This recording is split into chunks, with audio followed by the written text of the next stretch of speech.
G'day guys, welcome back to another episode of my FIFA 23 Chelsea Career Mode series. In this episode, we're going to be playing two games, both up against Manchester United, the first being in the Premier League, and then the second being in the semi-finals of the FA Cup.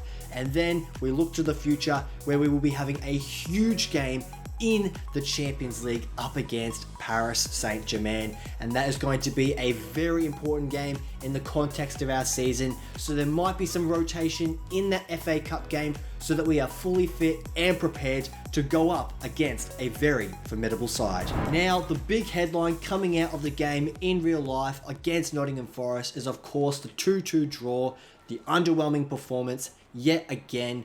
And it's getting to that stage where I feel like I'm becoming a caricature of a Chelsea fan because I'm saying the same thing week after week. And the players just constantly do not have that killer instinct and that cutting edge to get themselves over the line and drag out a result. Because Nottingham Forest are a team that is fighting for their lives. They are trying to survive in the Premier League and avoid relegation. They have something to play for. Whereas Chelsea, we're just stuck in this quagmire of being middle of the table, not really having anything to compete for in terms of trophies or European football places, and we're comfortably away from the relegation fight.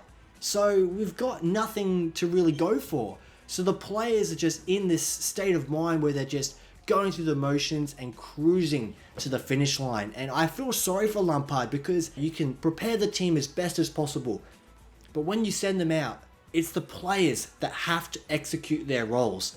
And yet again, they have failed to do so and get a result at home. And I listened to Lampard's post-match interview after the Nottingham Forest game, and I think he sums it up well.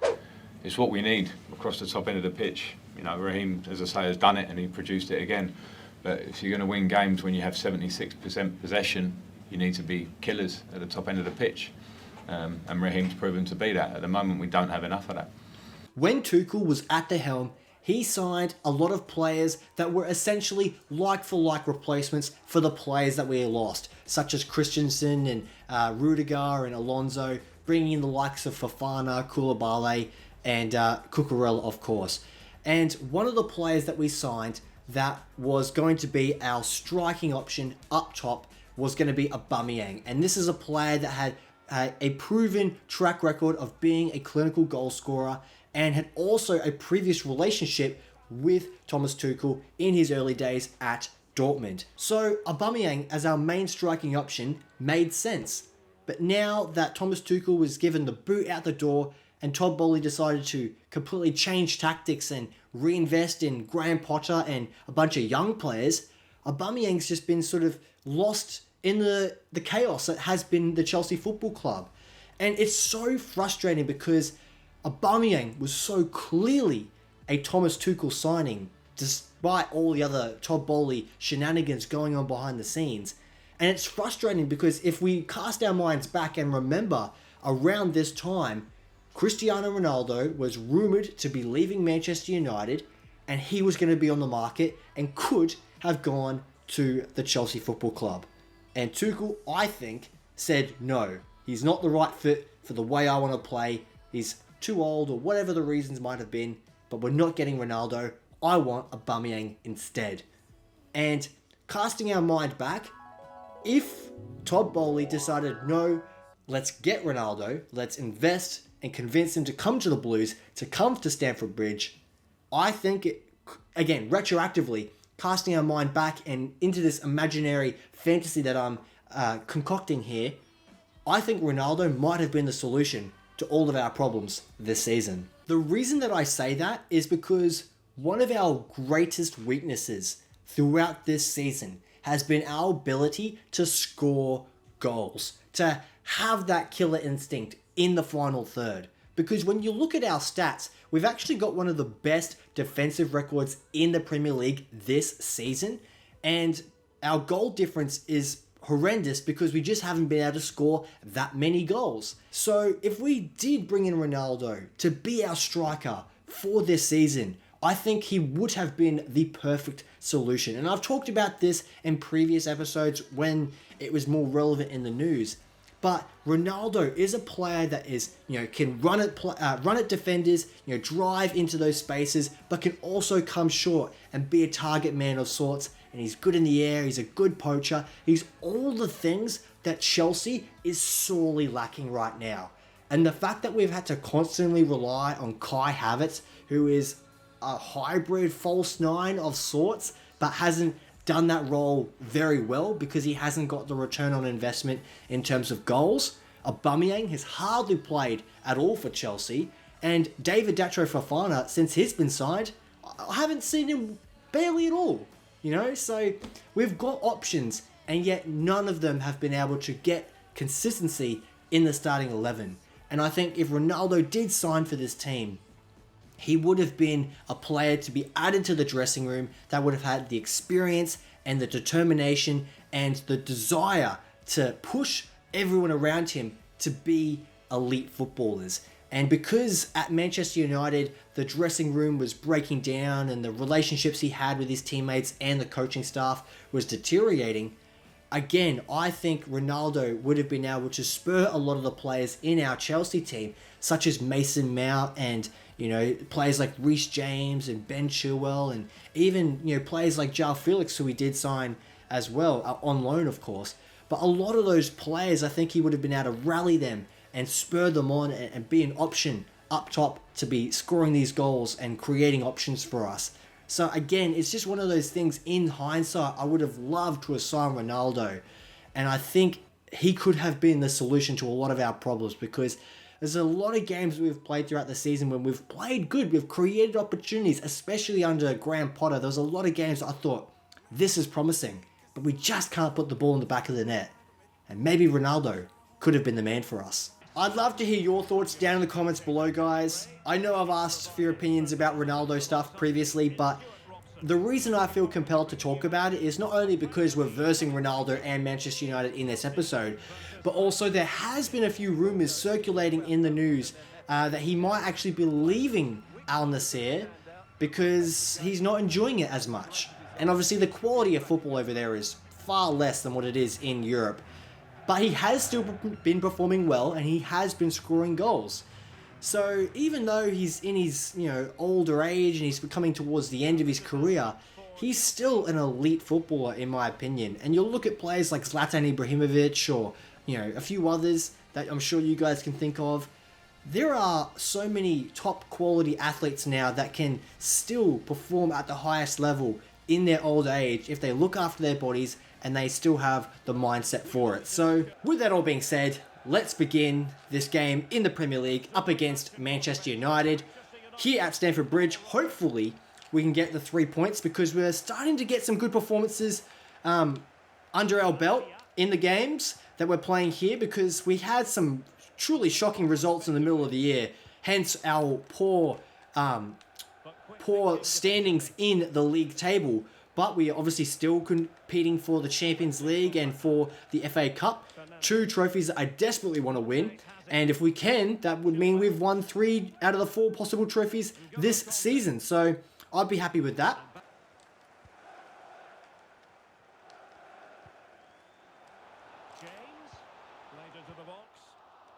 Oh! Did that come off a United player? It did! Wow, that could have been an own goal. I think the AI knew that it was going wide, hence why there was no animation for De Gea there, but that was so very close. And Fofana gets an easy header, but it's on target, easily collected by the goalkeeper. Stamford Bridge is absolutely pumping right now. I love the atmosphere here at home. Just got to be able to stay focused and lock up this midfield, because Ronaldo in game is, of course, a very formidable opponent, as well as Bruno Fernandes as well. He's always bounced around that attacking midfield area. Oh, here he comes. Well in Koulibaly.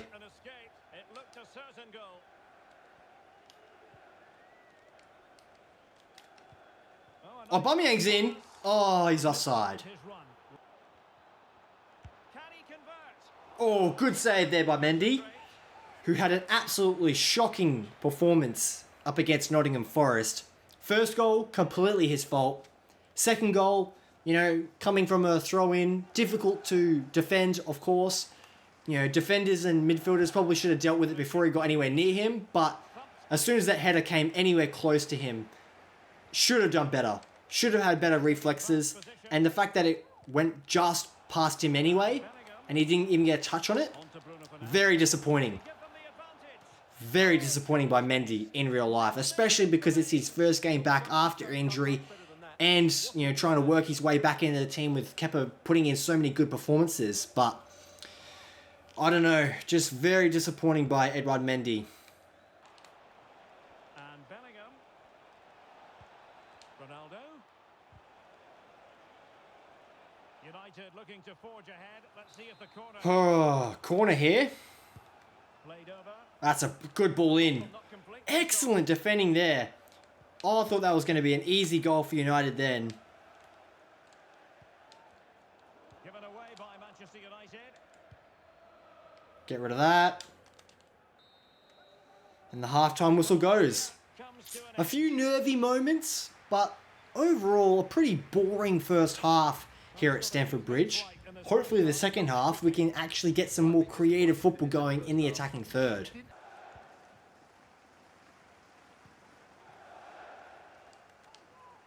Well, that's wonderful attacking play. Can they take the lead here? Well, placement overpowered, He missed? but it didn't work out. How? That was such good play. I thought he worked it perfectly. And the finish was off target. Are you kidding me? That's awful. You gotta bury those, João Felix. To Sancho. Showing good defensive judgment. And a quick reminder, we have FA Cup semi-final action for you. Oh wow, what a counter-attack. Oh, incredible save, and he snuffed out the danger. I tried to cut it back across the goalkeeper, but he stood up big and was able to get his body in front of it. Probably should have gone far post. Huge mistake there. Felix. And with Now it's been intercepted. God, we gotta bury those opportunities. Absolute pinball football at the moment. Well, he could really get at the opposition. And a chance to whip it in here. Fernandes. Ah, mistake.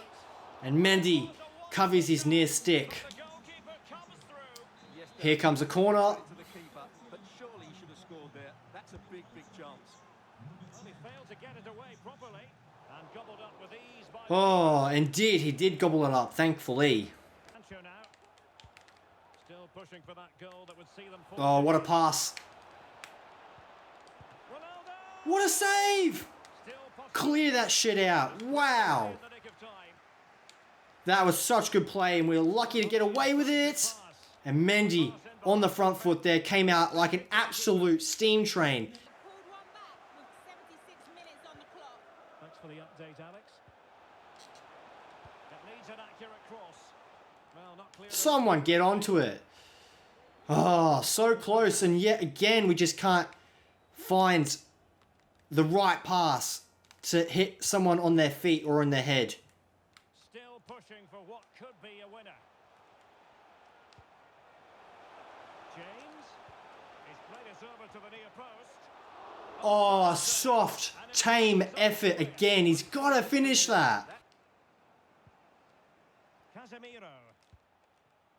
Can they nudge in front late on here? Well, disappointing end to the move. No way. That's fucking bullshit. That is absolute bullshit. I make a good tackle, I try and pass it away, and the game's just like, nah, let's not do what I did with my controller. Let's just not execute. That's such bullshit. That is the worst way to lose a football game. Just look at Look at this. I make the tackle, and I press pass. I pressed it. precise. And But instead, he just forgets how to play football. He finds that bit of space And it gets pinched off him. And what is that goalkeeping? That is absolutely atrocious. That is the absolute worst way to lose a game of football. this game sometimes, as good as it's got over the years, sometimes it cooks up some shit that tastes like absolutely revolting stuff. And this is like an episode of Kitchen Nightmares. And I am Gordon Ramsay, and I am not impressed. Look, I understand sometimes results don't go your way, but I am convinced in the Premier League in this career mode, just something is going against us, because in all the other competitions, things just seem to work out in our favour. But yet, every time in the Premier League, there's always something going wrong. And yet again, we've lost. And we're going to be finishing like mid-table. And that's just so embarrassing. And again, losing a game before a huge run of games in knockout competitions, that's not the state of mind and the momentum that we want to be getting into. It must be frustrating to concede so late in the game. What happened? We have to trust each other. I want to trust my players, and I want them to be able to trust each other. They're talented footballers, but it always seems to be at a moment when blah blah blah. There's just times in the games where I think fatigue sets in or something, and we just don't execute the right pass, and we get consequenced for it, severely in this case.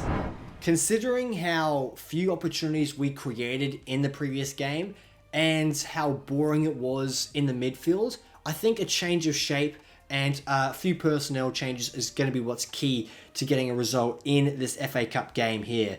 Obviously, they're still relying on a lot of players that were in the previous game, and the fatigue has obviously affected them a lot more than it has us. So hopefully, with the 4-2-3-1 and Armando Broja up top this time, he can be the one to get in behind and score goals, because Aubameyang, he's good in game, but I feel like he's better as a super sub, and he's executed that role to perfection on multiple occasions in the past.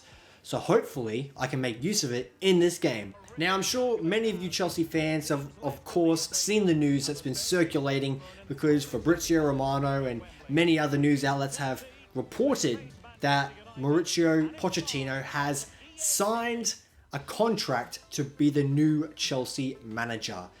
And if that is the case, it is again a managerial appointment that breeds skepticism from me personally, because whilst he has got some good coaching jobs in the past, and he did a decent job at Tottenham all those years ago, I just don't feel like he's the man for Chelsea. And there are so many other options that I would have chosen before him, but maybe he made a convincing argument and proved that he was the man to Todd Bowley, because of course Luis Enrique and Julian Nagelsmann got interviews before him. So we'll see. Obviously that will be confirmed in the coming days whether it's true or not. But if that is the case, Pochettino, is he the man to take over from Potter and carry this long-term project forward to success? Alright, at Wembley Stadium in the FA Cup semi-finals, coming up against Manchester United back-to-back. Obviously them getting a positive result in the previous game probably sets them up positively for them, and the momentum and betting odds, if you will be in their favour. But of course, this is a career mode, and we want to make sure that we're turning everything around in our favour. And off to a good start here, Mudryk. Oh, what a pass!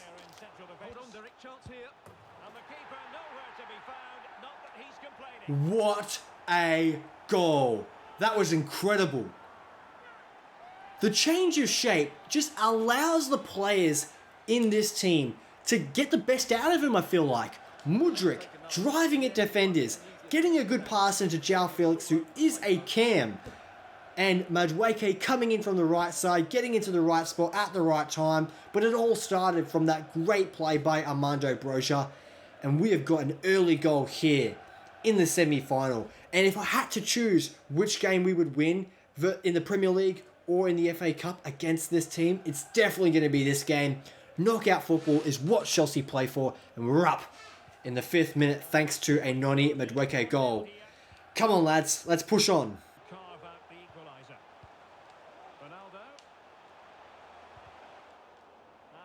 Oh, I always get nervous when Ronaldo gets the ball in this game. Just such a formidable opponent. Almost half-time here. Up by a goal to nil. Solid performance so far. Again, just lots of possession ball in the middle of the park. Manchester United are defending well when we're able to progress up the field, but when they get more advanced, there is space in behind. So I'm thinking I might change my tactics to be a bit more defensively solid and play on the counter and take advantage of Broja's pace. Alright, even though we've got the lead, we cannot be complacent. We need to make sure that we're still playing really solid football and concentrating in defense so that we don't allow any spaces. Oh! Oh! Oh! Maybe I should have shot. I thought the pass inside would have easily been able to dupe the goalkeeper, but unfortunately wasn't able to reach a target there. Fantastic play by João Felix. Beautiful individual effort. And Koulibaly again in the right spot at the right time, making a solid interception. Speaking of interceptions, Manchester United have made one. Oh, trouble. Trouble. And there's the equaliser. Oh, it's this man again, stepping up. Again, that pocket of space opened up. And just like we did at the beginning of the first half, it's Manchester United at the beginning of the second half. Well, it's one pass after another. Can he finish? The opening goal in the semi-final. A long way from being decided. What a goal! Armando Broja! What a goal! I can't believe it. I can't believe it. I took that little skill move. I got him onto his right foot. I just hit it. I didn't even think it would be on target. We've got to see this on replay. Look at this. Gets into a tight claustrophobic area. Gets a pocket of space. Casemiro should have done better and closed him down. But that is an absolutely exquisite strike by Broja there. Wow. What a response. I'm not going to lie. I did not expect that to go in. The instinct took in, and I thought maybe that might be able to, trouble the goalkeeper.